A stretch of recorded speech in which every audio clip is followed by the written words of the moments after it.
Jadi kalau ada ustadz tidak mau dengar ustadz ceramah, sombong. Siapa ustadznya? Itu bukan kita itu. Di Al-Barokah ini semua ustadz boleh ceramah, tidak pilih-pilih. Ustadz dari mana saja, yang pakai sarung boleh ceramah, yang tidak pakai sarung boleh ceramah. Yang penting sampaikan kebenaran. Itulah kelebihan Al-Barokah ini. Dia mampu memimpin teman-teman pondok pesantren. Jadi ibu-ibu hadirin yang berbahagia, ada orang yang sombong karena ilmu, tapi dilaknat juga oleh Allah. Kalau orang ilmunya banyak, sombong nggak masuk surga juga.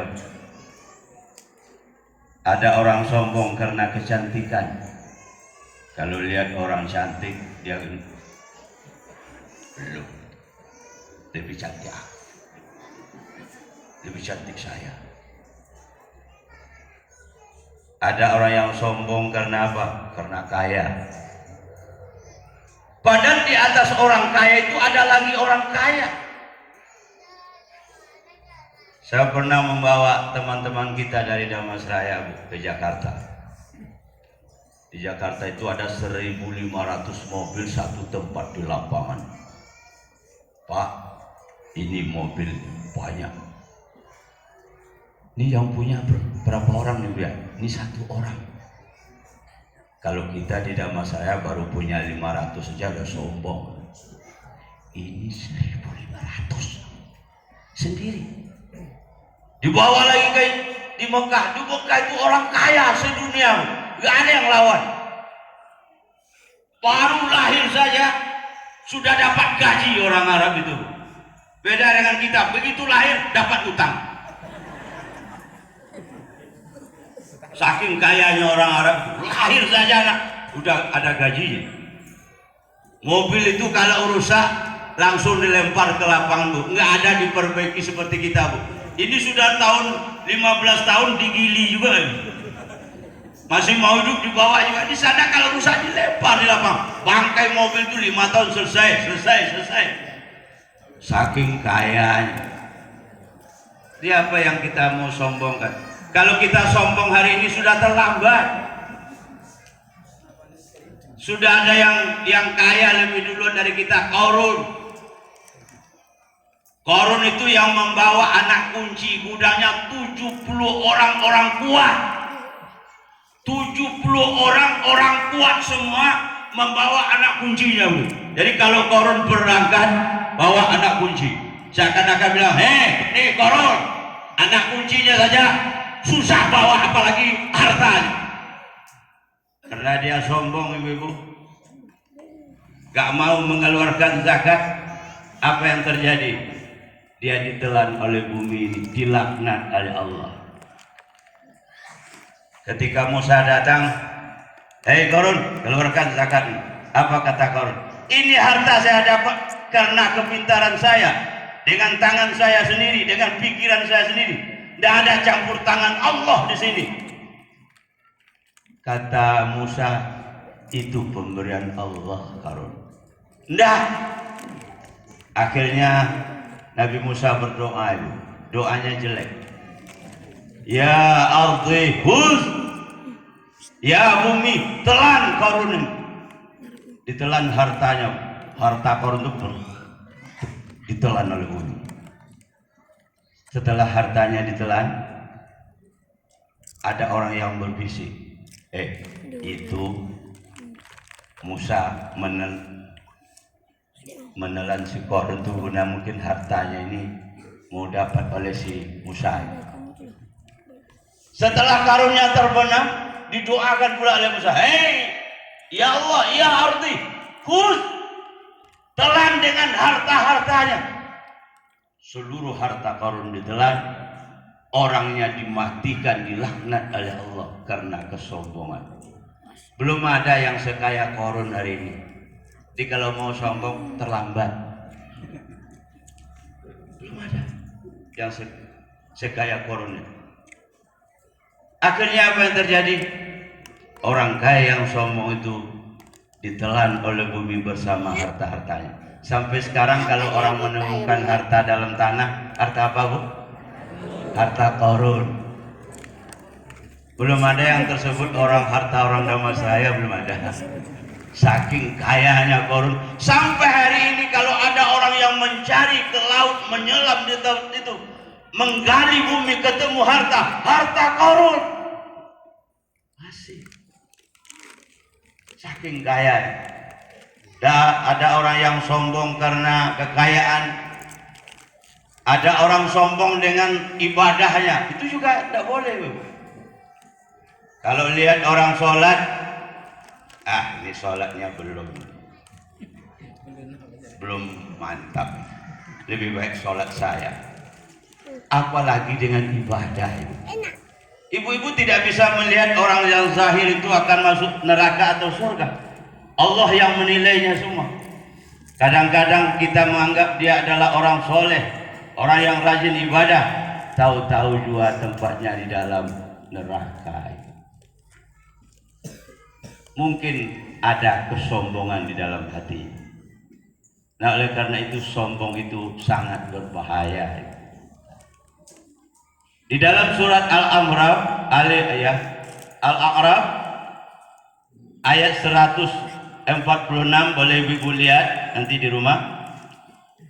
Allah akan memalingkan tanda-tanda kekuasaannya bagi orang yang sombong di muka bumi ini bighairil haq,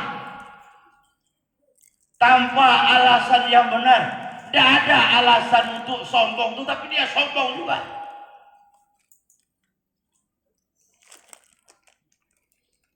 Dia akan sombong karena kecantikan. Tidak cantik dia, jelek, sombong. Sudahlah jelek, sombong. Orang saja nggak mau, apalagi Allah. Kaya enggak juga, tapi sombong. Sudahlah nggak kaya, miskin, sombong. Ada orang miskin sombong Bu? Ada benda? Ada, ngaku sendiri. Ada orang yang mungkin sombong, sudahlah miskin, sombongnya bukan main. Itu dibenci ya Allah. Sudahlah tidak berkuasa, sombong pula. Tidak ada alasannya. Jadi kata Allah, saya akan palingkan kekuasaanku bagi orang yang sombong di muka bumi. Tidak ada alasan sombong. Jadi paling dibenci oleh Allah. Kaya enggak, berkuasa enggak, cantik enggak, enggak ada yang harus dia sombong. Enggak ada alasan, tapi kok sombong. Orang yang seperti itu kata Allah apa? Apabila dia melihat, dia menonton tanda-tanda kekuasaan kami, dia tidak mau mengikutinya. La yu'minu biha, dia tidak beriman. Walaupun dia melihat tanda-tanda kekuasaan Allah, dia tidak mau beriman. Itu orang sombong itu Pak. Kemudian andai kata dia melihat jalan petunjuk, dia tidak mau menempuhnya. Sudah ini jalan petunjuk, ini Al-Quran, ini ayatnya. Lebih baik di pondok pesantren anakmu, apalagi di tahun nanti, di tahun-tahun 20 tua yang akan datang. Kalau agamanya sudah tidak ada, dia akan sengsara menghadapi masa depan yang akan datang. Maka ibu-ibu beruntung menyerahkan anak di pondok pesantren ini. Hanya dengan agamalah anak-anak bisa kita bendung, kita bekali. Karena dengan agamalah dia bisa menghadapi hidup dengan baik di masa yang akan datang. Tanpa agama dia akan kacau. Sekarang saja coba lihat, sudah kacau tanpa agama. Sudah sengsara. Anak-anak kita sekarang coba lihat, lebih banyak di simpang-simpang bergomboran dengan Honda. Di sini ada simpang ini penuh, di sini 30 orang, di sini 40 orang. Apa yang dia kerjakan? Dia bermain HP. Karena itulah yang mereka lakukan. Tapi tanpa bimbingan agama, Kalau orang anak-anak di pondok pesantren, dia tidak itu. Dia menghafal Al-Quran. Ada yang sudah 1 juz, ada yang 2 juz, ada yang 5 juz. Itu baru sekarang itu, apalagi besok. Kemudian di dalam Al-Quran itu dikatakan, apabila ada jalan kesesatan, dia bersemangat untuk mendorong kesesatan itu. Apabila ada jalan kesesatan, dia tempuh jalan kesesatan. Bahkan dia menjadi komandan kesesatan itu. Coba lihat dari ini. Kalau ada pengumuman, Bapak, Ibu-ibu, minggu yang ketiga besok kita akan mengadakan tabligh akbar di Pondok Al-Barokah dengan penceramah Buya Herman Antoni.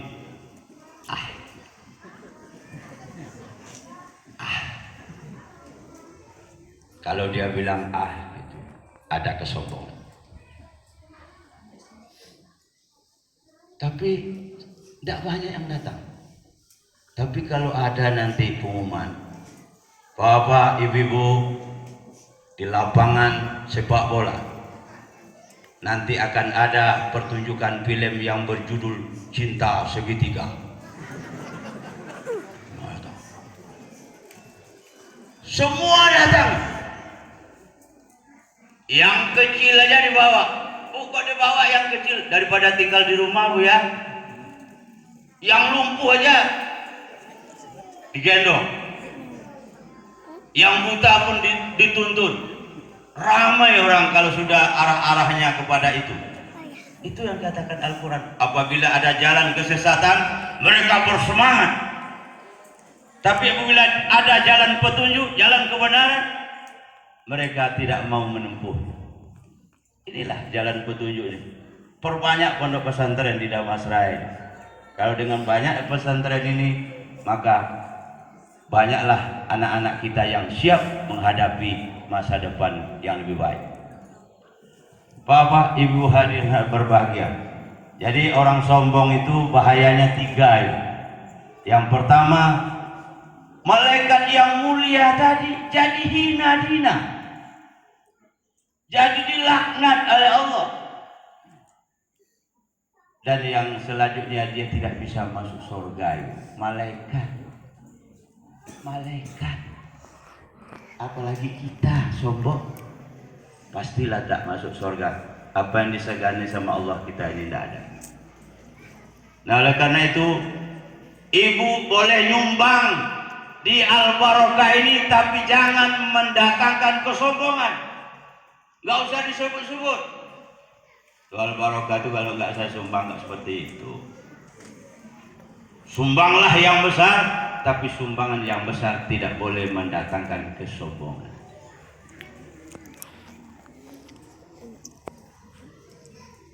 Beramallah yang banyak, tapi amal yang banyak tidak boleh mendatangkan kesombongan.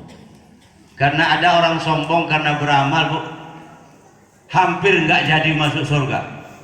Di zaman dahulu, di zaman Nasrani dulu, ada seorang Nasrani yang rajin ibadah sholat sunat 500 tahun. 500 tahun nggak berhenti sholat. Ketika mau masuk surga, apa kata Tuhan? Ya malaikat Ridwan, masukkan hambaku ini karena rahmatku, karena kasih sayangku, karena ridhoku. Dia bantah, ya Allah, apakah aku tidak bisa masuk surga karena amalku? Aku sholat 500 tahun nggak pernah berhenti. Apa kata Tuhan? Kamu sholat 500 tahun itu pakai mata yang aku berikan. Kamu taruh mata kamu itu di timbangan, kemudian kamu timbang sholat yang 500 tahun, lebih berat nikmatku yang 2 mata ini. Belum bisa kamu bayar dengan sholat 500 tahun. Kau sombong. Akhirnya dia minta ampun. Astagfirullahaladzim, astagfirullahaladzim. Akhirnya dia dimasukkan dengan rahmat Allah. Yang 500 tahun saja ibadah tidak boleh sombong. Apalagi yang tahajudnya baru 2 kali.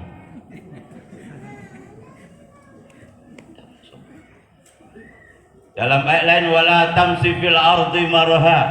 Janganlah kamu berjalan di muka bumi ini dengan sombong.